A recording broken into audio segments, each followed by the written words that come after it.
বিজেপির প্রার্থী খগেন মুর্মু, যিনি উত্তর মালদার এবারের বিজেপি প্রার্থী এবং তিনি গতবারও এই কেন্দ্র থেকে তিনি জয়ী হয়ে তিনি সাংসদ হয়েছেন।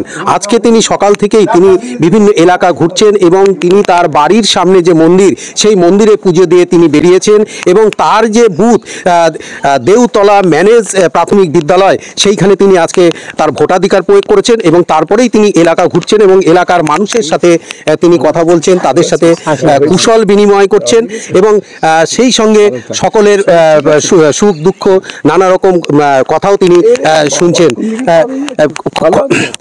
খগেন মুর্মু দেখতেই পাচ্ছেন তিনি এই মুহূর্তে থালিপুকুর এলাকায় তিনি রয়েছেন এবং সেইখানে তিনি এলাকার মানুষের সাথে প্রত্যেকের সাথে তিনি কথা বলছেন এবং তারা তাদের ভোটাধিকার প্রয়োগ করেছেন কিনা এবং তাদের কি শারীরিক অবস্থা এবং সেই সঙ্গে তাদের পারিবারিক অবস্থা সবকিছু বিষয়ে তিনি তাদের সুখ দুঃখ বিভিন্ন বিষয় নিয়ে তিনি কথা বলছেন এবং তিনি একের পর এক গ্রাম তিনি ঘুরছেন এবং এই যে থালিপুকুর এলাকায়, সেই থালিপুকুর এলাকায় তিনি মানুষের সাথে তিনি মিলিত হচ্ছেন।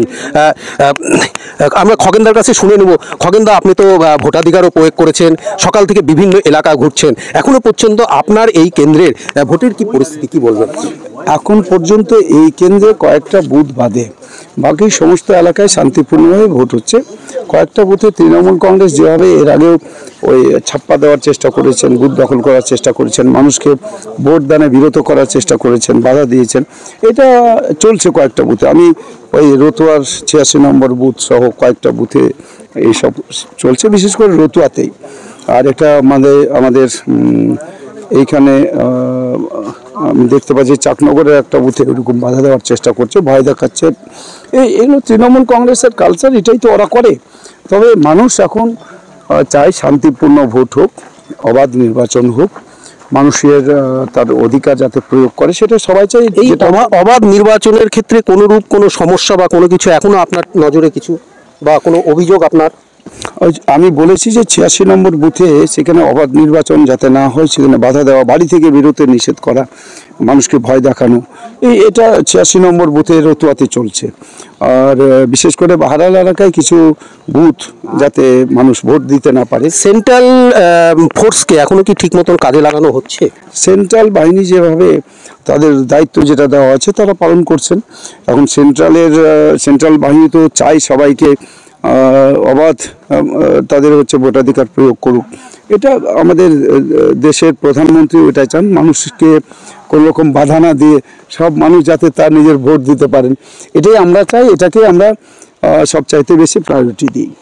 আরেকটা বিষয় যেটা দেখা গিয়েছে যে এবারে সিএএ অন্যতম একটা ইস্যু হয়ে দাঁড়িয়েছিল। এই সিএএ নিয়ে আপনি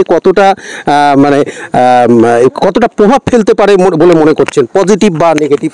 সিএএ হচ্ছে কোনো ক্ষতিকারক কোনো একটা বিল নয় বা কোনো আইন নয়। সিএএতে মানুষ অধিকার পান। সিএএতে হচ্ছে মানুষের তার যে একজন নাগরিকতা দেওয়ার জন্য সিএএ, নাগরিকতা কেড়ে নেওয়ার জন্য নয়। এটা মানুষকে ভুল বোঝানোর চেষ্টা হয়েছিল তৃণমূল কংগ্রেসের পক্ষ থেকে, কিন্তু মানুষ এখন বুঝতে পারছেন এটা আসলে এরা ভোটের রাজনীতি করছেন এবং মানুষকে ভুল বুঝিয়েছেন। এখন সেটা অনেকটা পরিষ্কার হয়ে গেছে, মানুষ সিএএ নিয়ে কোনো ভয় নাই, কোনো ভীতি। মালদা মানেই গনি খানের গড়। বলা হয় যে গনি খান এই এলাকার মানুষের কাছে এক প্রকার বলতে গেলে ভগবানের মতন তিনি ছিলেন। সেই ক্ষেত্রে গনি খান নেই, এখন তার মাটিতে গতবারও আপনি এইখান থেকে জয়ী হয়েছিলেন এবং এবারও আপনি প্রার্থী হয়েছেন। এই যে গনি খান মিথ বা গনি খানের প্রভাব, সেটাকে কিভাবে দেখছেন? গনি খান চৌধুরী সাহেবকে আমি অবশ্যই তার যে কাজ, তার যে উন্নয়ন, তিনি উন্নয়নের সঙ্গে যুক্ত ছিলেন, মানুষের কাজ করেছেন, তাকে ধন্যবাদ, কৃতজ্ঞতা জানাই। তিনি এই মালদার মানুষের জন্য কাজ করেছেন। কিন্তু গনি খান চৌধুরীকে ব্যবহার করা হয়েছে ভোট ব্যাংক হিসেবে, এবং সেটা কয়েকটা নির্বাচনে এই গনি খান মিথ একটা কাজ করেছে।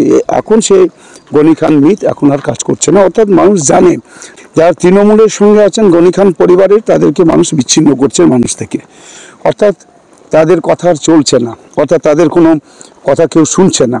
এখন পশ্চিমবাংলায় যেটা মানুষ চায়, যদি বলা হয় যে আপনার বিরুদ্ধে যারা দাঁড়িয়েছেন, প্রতিপক্ষ যারা রয়েছেন, তাদের প্রতি বার্তা বা একটা মেসেজ কি দিবেন সকলের উদ্দেশ্যে? আমি প্রত্যেকটা মানুষকে আবেদন করব আমাদের দেশের যে 140 কোটি মানুষের সেবক, যিনি আজকে সমস্ত মানুষের সেবক হিসেবে কাজ করছেন, আমাদের দেশের প্রধানমন্ত্রী নরেন্দ্র মোদীজিকে আরেকবার প্রধানমন্ত্রী করার জন্য যেভাবে মানুষ আজকে সমর্থন জানাচ্ছেন, আমি সমস্ত মানুষের কাছে আমি আবেদন করব, আমাদের এবং অন্যান্য যারা প্রার্থী আছেন, যারা এখানে বা অন্যান্য দলের সবার কাছে আমি আবেদন করব যে দেশের স্বার্থে, রাষ্ট্রের স্বার্থে, রাষ্ট্রের সেবক হিসেবে আমাদের দেশের প্রধানমন্ত্রী নরেন্দ্র মোদীজিকে পুনরায় প্রধানমন্ত্রী করার জন্য তাদের সমর্থন আমি তাদের কাছে।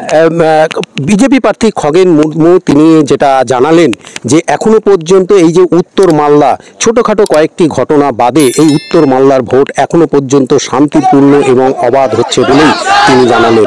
যদিও যে দু একটি জায়গা তিনি অভিযোগ করলেন সেগুলি নিয়ে তিনি নির্বাচন কমিশনের সংশ্লিষ্ট দপ্তরে তিনি তা নিয়ে অভিযোগ জানাবেন, এমনটাও তিনি জানিয়েছেন। পাশাপাশি অন্যান্য সকল প্রার্থী এবং সকলের সাথে উদ্দেশ্যে তিনি বার্তাও দিলেন।